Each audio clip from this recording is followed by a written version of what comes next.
New Halo touchscreen Kwikset deadbolt.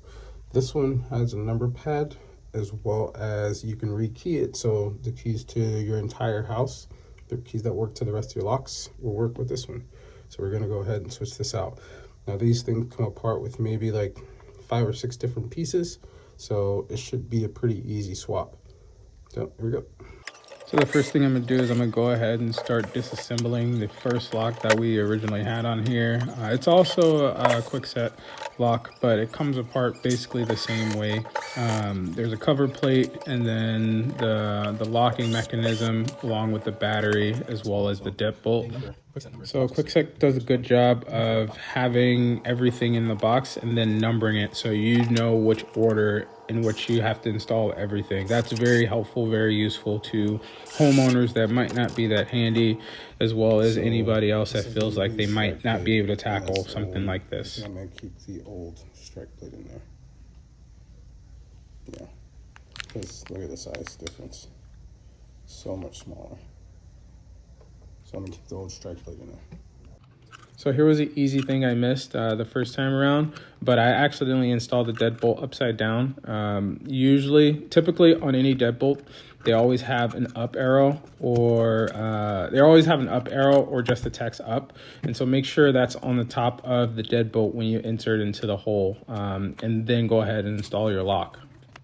So after you have the deadbolt installed, you can go ahead and put on the outside portion of the lock, and then you'll grab the inside portion of the base plate to put on.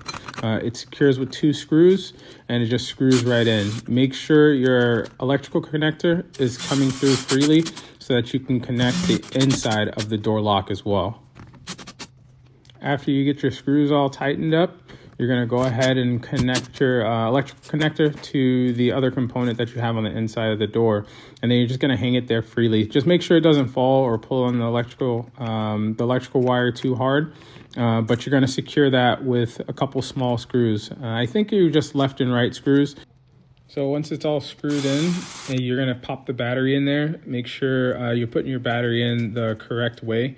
It'll have a diagram on it to show you which way it actually goes inside the door.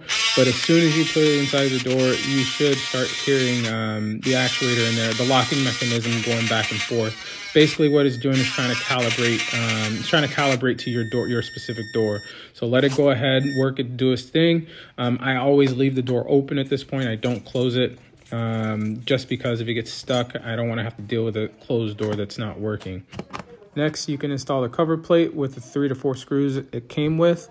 And then you're going to actually close the door and then recalibrate it so it closes with the framing of your door. The first calibration was for the locking mechanism working with the door. The second calibration is for the lock and the frame of the door.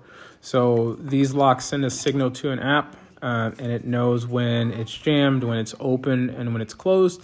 And so your lock needs to learn basically how to lock with the framing of your door. So let it go ahead and do that second calibration.